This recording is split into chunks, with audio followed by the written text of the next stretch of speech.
construyó una alternativa política, un frente electoral que me parece que pinta para hacer algo más que un frente electoral, ¿no? Pareciera reconstruir una fuerza política en Argentina, una fuerza social. En términos políticos se dio eso.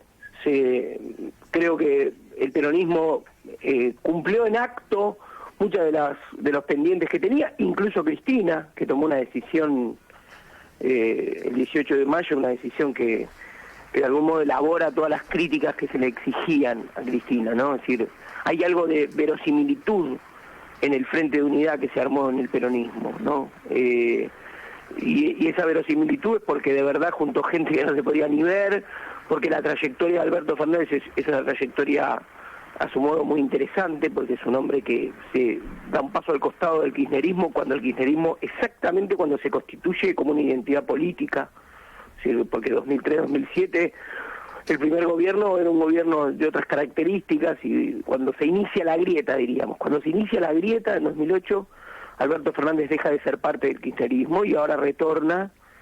Entonces me da la sensación de que todas esas cosas que podrían ser vistas, a priori uno diría, se juntan de nuevo todos para el poder, pero me parece que se reelaboraron de otro modo.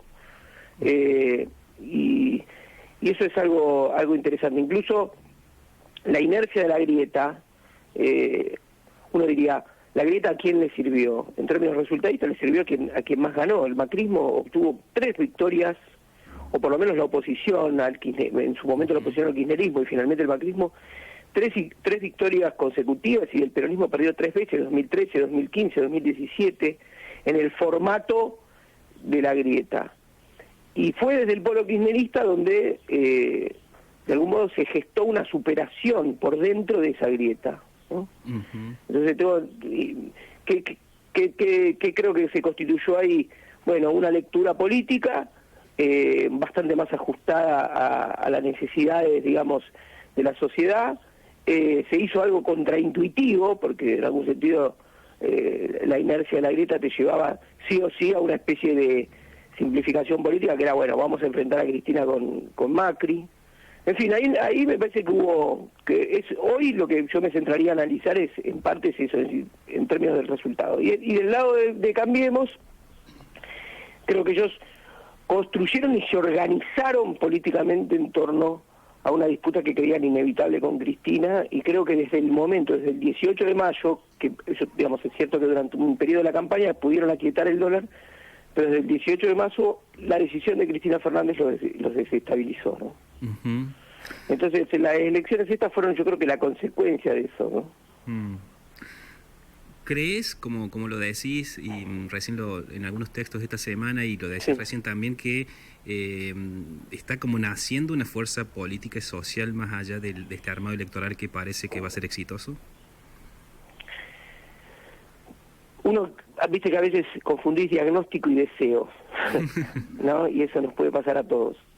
¿Qué diagnóstico? Diagnóstico esto que decía antes, el repaso, decisiones muy correctas y muy sólidas. ¿Cómo se proyecta eso? No lo sabemos. El gobierno, es distinto armar un frente y una construcción puramente política que la construcción de gobierno. El país que deja el macrismo, si es que el macrismo se va, es un país difícil, es un país muy complicado, con muchas cuestiones a saber. Digo, un país con un Estado que no tendría, es decir, que está auditado por el Fondo Monetario Internacional, con un volumen de deuda monumental, digamos, ¿no? Entonces, las consecuencias, ahora, uno diría, a menos o a más condicionamiento económico, más política.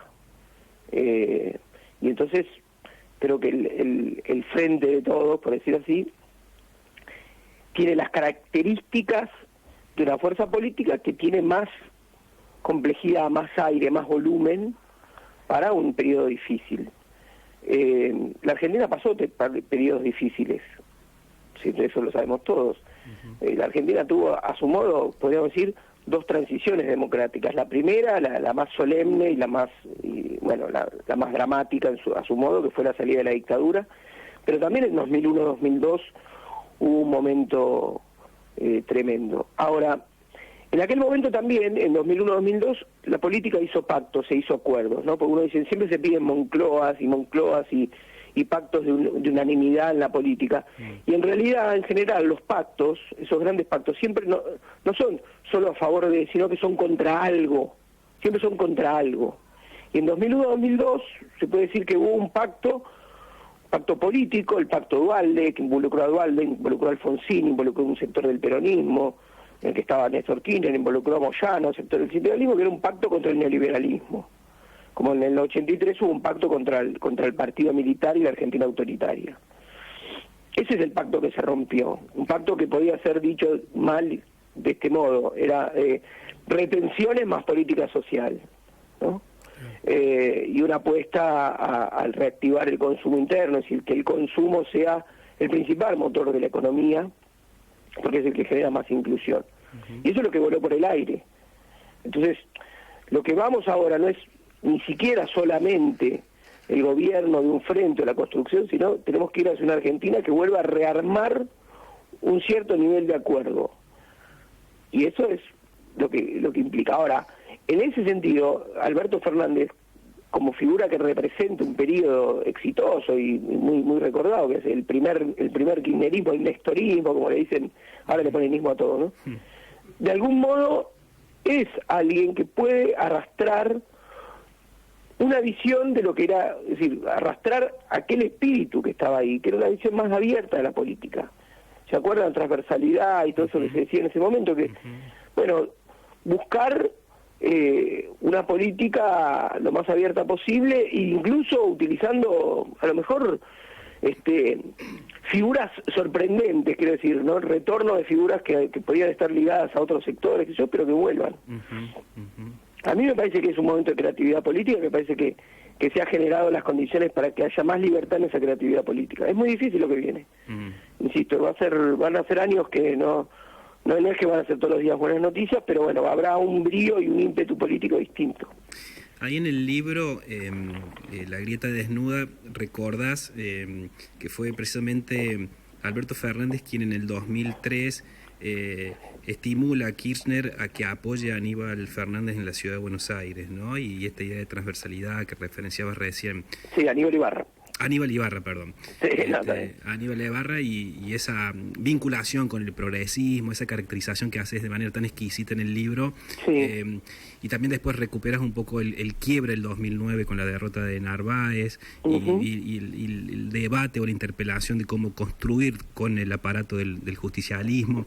Es decir, ¿a quién crees o cuáles son los frentes que tiene que abrir a Alberto en este armado nuevo en términos de interpelar al progresismo, articular y profundizar el vínculo con el partido, con el justicialismo? Me parece que también le habla a cierto votante macrista, digamos, hay ahí como una heterogeneidad interesante, ¿no?, en lo que viene siendo el armado que tiene en mente y que está ejecutando Alberto.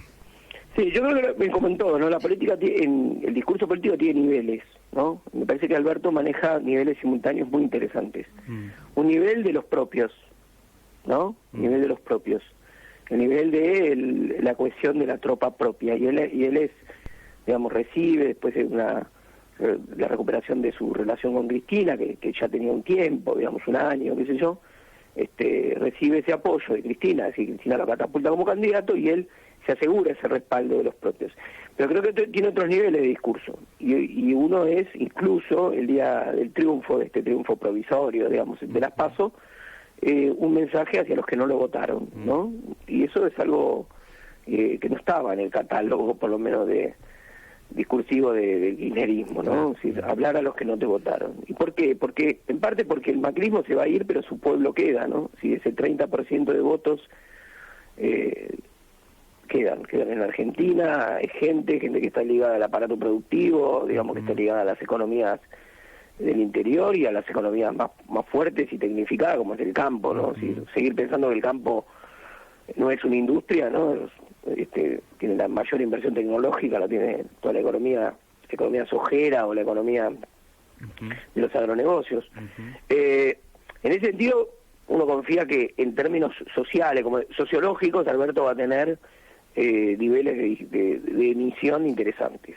En términos políticos es más difícil. En 2001-2002, bueno, y cuando Kirchner asume, ocurre algo. Juan Carlos Torres lo trabaja muy bien, el sociólogo, que dice, bueno, En Argentina se rompen los partidos políticos, sobre todo las terceras fuerzas, el Frepaso, el Partido de Cavallo, el radicalismo queda casi herido de muerte, y el peronismo es el partido que sobrevive a esa especie de conmoción del sistema político, y es el que articula la salida con Duhalde, pero no lo hace lo hace de un modo opaco, lo hace sin poner el partido en primer plano, lo hace golpeado y acusando recibo de lo que había pasado. Es decir, en una sociedad, sobre todo la sociedad de capas medias metropolitanas, era una sociedad que rechazaba la política en cualquiera de sus formatos, ¿no? Sí.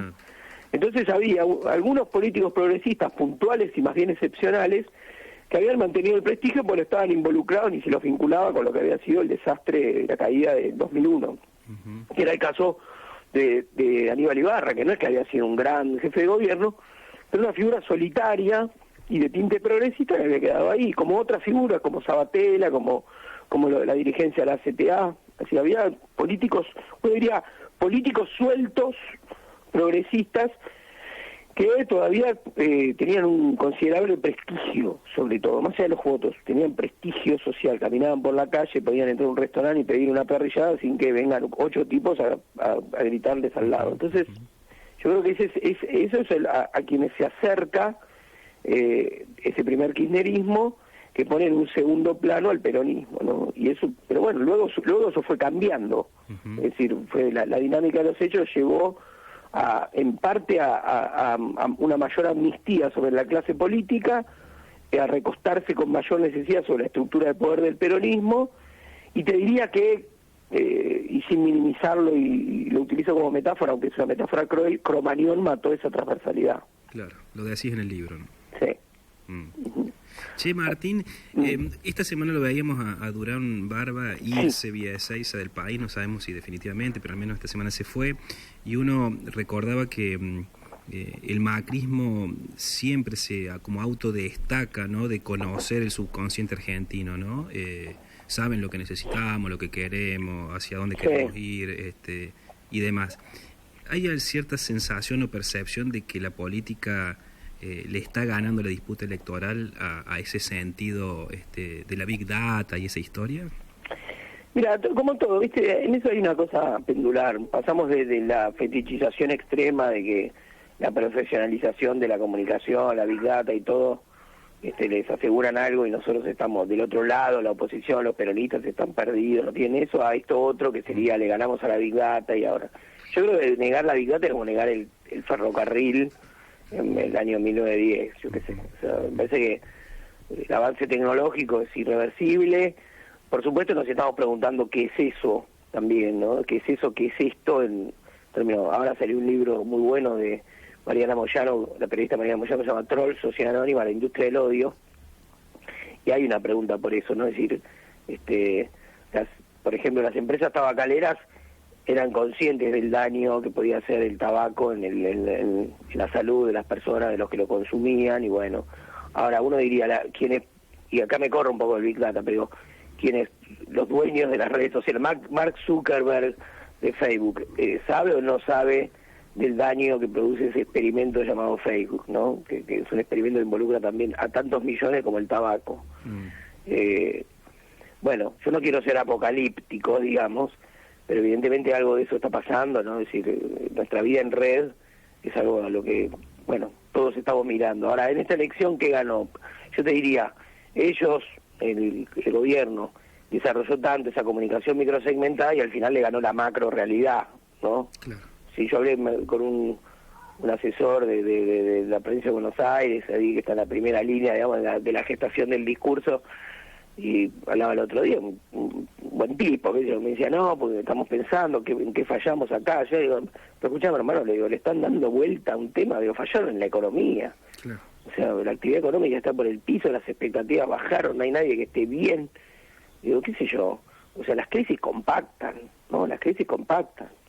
Entonces, de hecho, el peronismo se pudo unir, y esto hay que ser sincero, se pudo unir porque se unió abajo. Sí. Así como en 2013 la pelea de Massa con Cristina era expresiva de una pelea y de una fragmentación en los sectores populares que podía ser entre el trabajador que paga ganancias y el trabajador informal, entre, no sé, entre las clases medias bajas y las clases bajas que cobran planes, no sé, digamos, se puede tipificar de muchos modos.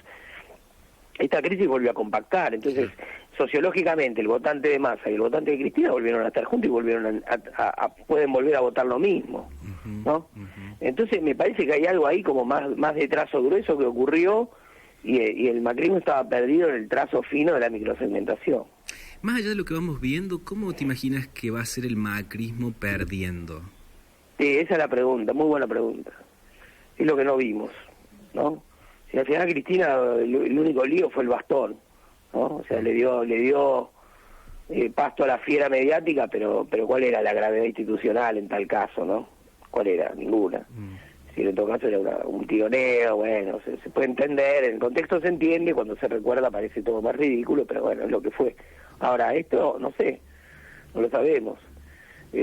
Hay una parte que uno advierte, mira de reojo y cuida el enunciado, pero que sería, y lo voy a decir así entre comillas, ¿no? Es decir, hay algo de naturaleza criminal, digamos, en este proyecto de Cambiemos que uno puede decir si se revelará o no sobre el final, ¿no? Pero Cambiemos es tantas cosas a la vez, ¿no? El macrismo es un experimento tan extraño que no termina de saber, es una mezcla de Patricia Bullrich y doctrina Chocobar más timbreo, ¿no? Es el acuerdo con los grandes medios más Snapchat, yo qué sé, el macrismo es muchas cosas, ¿no? En ese sentido es un proyecto vidrioso. Y yo no sé, por supuesto hay dentro de esa fuerza hay sectores absolutamente democráticos que se irían, simplemente agarrarían sus cosas y se irían. Claro. Pero bueno, hay tanto puesto en esto, ¿no? El respaldo internacional es tan contundente, tan rotundo, involucra al gobierno de Estados Unidos, involucra un volumen de capacidad prestable del Fondo Monetario Internacional histórico, involucra tantas cosas que uno dice, bueno, no sé cómo seguiría, la verdad, ¿no? Ahí sueles decir, el peronismo se pensó y corrigió 100 veces, sí. Cambiemos no se quiso corregir porque nació y creció en la cárcel de la mente de Macri. Un presidente, decís, que resultó demasiado ideológico. Es como re interesante eso. ¿Querés andar un poco a la idea? No, yo creo que no, sí, creo que no, que fueron poco pragmáticos en cuanto al modo de asumir la herencia, o sea, creo que pincharon rápidamente, si bien tuvieron unos primeros años el gradualismo, mantuvieron, sí, creo que no se convencieron de hacer un ajuste rápido, que es parte de la crítica de los halcones, ¿no? La crítica de Melconian, esos 2 años que seguramente la historia, si supongamos que el macrismo termina hoy, una parte de la historia del macrismo va a ser escrita por esos halcones y va a decir los 2 años perdidos, que va a ser 2016 y 2007, cuando mantuvieron vía gradualismo y un endeudamiento extremo el nivel de gasto y como dirían ellos, ¿no? Esa sería la historia en los términos de ellos. Después en los términos nuestros podemos pensar distintas cosas. Pero el macrismo fue evidentemente un experimento extraño y que no, esto que te decía antes, ¿no? Que no creo que se pelearon, el entusiasmo por la naturaleza argentina, para una economía, digamos, verde, chocó con la depresión por la naturaleza de los argentinos, ¿no? Es decir, no, yo insisto con algo, ¿no? Me parece que a veces el peronismo se sobredimensiona porque incluso porque organiza mejor el discurso, es decir, ellos están peleados con los 70 años de peronismo, con lo que el peronismo le dio, y yo creo que están peleados con la Argentina, con las tradiciones argentinas. Sí, por ejemplo, en la Argentina, que es un país donde todo se transforma en derecho, ¿no? Y eso pasó en los años 90, y es el derecho al consumo. Se pelearon con su propia base social, aspiracional y consumista, por decirlo así. Claro. Entonces, el problema lo tuvieron ahí. O sea, el problema no lo tuvieron solamente en los núcleos de trabajo formal contenidos por el sindicalismo, no, lo tuvieron en todos lados, lo tuvieron en quienes esperaban que llegue Apple Store o H&M, ¿no? Sí, me parece que lo tuvieron en una tradición que es argentina, ¿no? Pero bueno, lleva una discusión más larga, ¿no? ¿Qué lugar ocupa el peronismo ahí? Yo creo que el peronismo estatiza de algún modo muchas de las tradiciones argentinas, de tradiciones mutualistas, solidarias, igualitaristas, que están en la Argentina.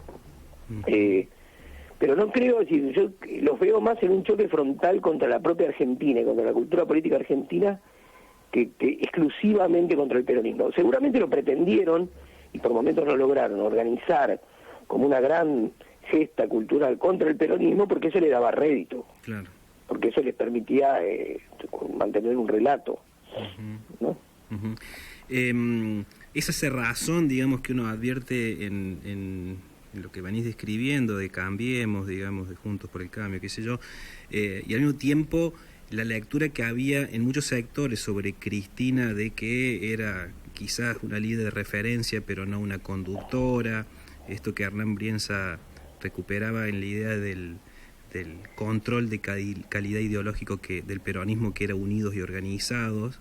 Digamos, aquella caracterización parece que quedara obsoleta en términos de cómo jugó y construyó este tiempo, señal que se define el 18 de mayo con la elección de Alberto. Pareciera como que entendió todo con más profundidad y obró en consecuencia, ¿no?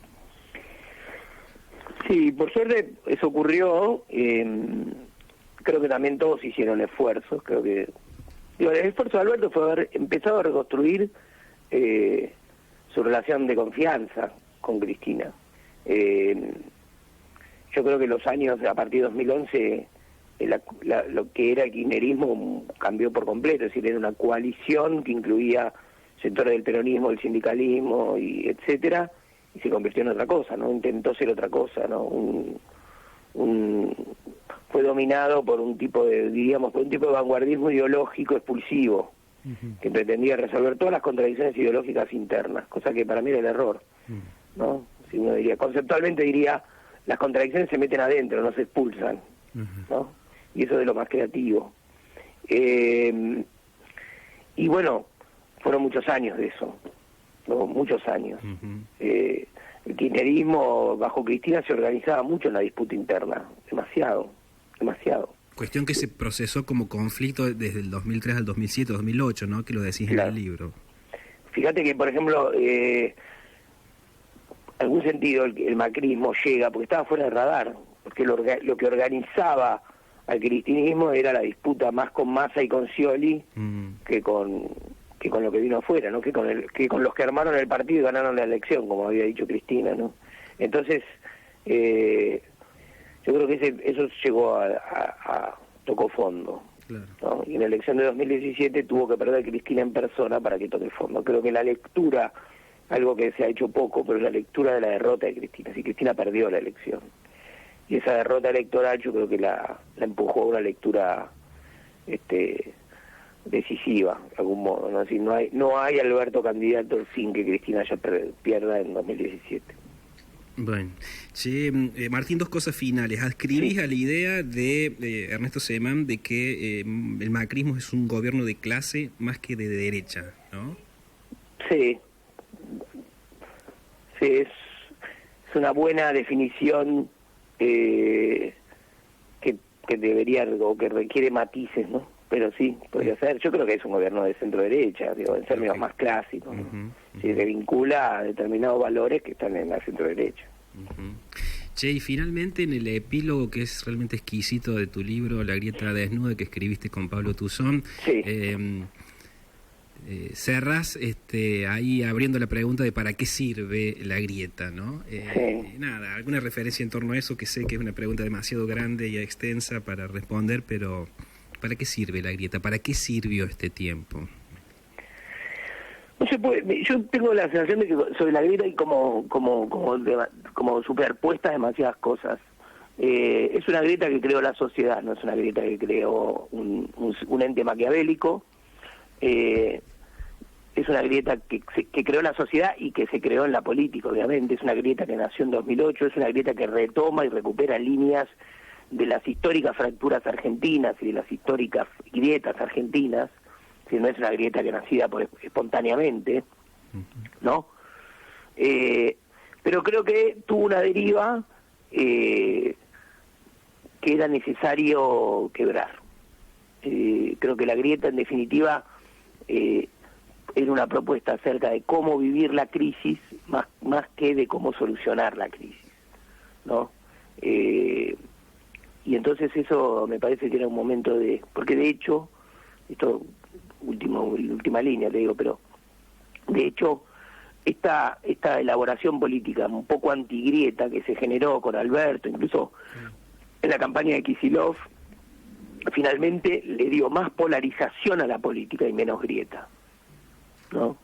Y finalmente rearticuló bloques más mayoritarios en términos electorales y desdibujó por completo la métrica de la grieta, ¿no? Uh-huh. Que era esta especie de rivalidad tóxica entre cristinismo, kirchnerismo, antikirchnerismo, que parecía un subgénero televisivo, ¿no? Una especie de televisión costumbrista, ¿no? Donde está discutiendo, no sé, Brancatelli con Bilou tan intratables, uh-huh. Y en el fondo la grieta, y por eso tuvo una deriva tan tóxica, lo que hacía era tapar la fractura argentina, la fractura social que vive la Argentina, ¿no? Un país con 30% de pobres y con los problemas que tiene, ¿no? Entonces terminaba siendo el modo de tapar los problemas que de su representación genuina y que de imaginar un horizonte de soluciones, ¿no? Entonces, finalmente para nosotros en ese libro, en un año decisivo como este, era importante tomar una posición definitivamente crítica contra lo que se llamaba grieta, ¿no? Está bien, está bien. Che, Martín, muchísimas gracias. Como siempre nos pasa con vos, volvemos a releer lo que escribís, volvemos a escuchar lo que decís, porque sabemos que hay muchas cosas que están entre líneas o que es necesario revisar de tu mirada y tus definiciones y conceptos. Antes de darte el abrazo final, hay oyentes que nos piden redes, blogs, en donde seguirte, en donde un poco leer tu mirada. Bueno, en redes es @tintalimón. Bien. Que es en Twitter. Uh-huh. Y a partir de ahí se organiza el resto, porque es como la red en la que estoy más activo, ¿no? Perfecto. Facebook es como la revista dominical familiar, digamos, ¿no? Salvo que quieran ver la foto con mis primos en un bautismo, cosa innecesaria, pero Twitter es la red así de la jungla política, ¿no? Martín, un fuerte abrazo y muchas gracias. Abrazo enorme, cuídate. Chao.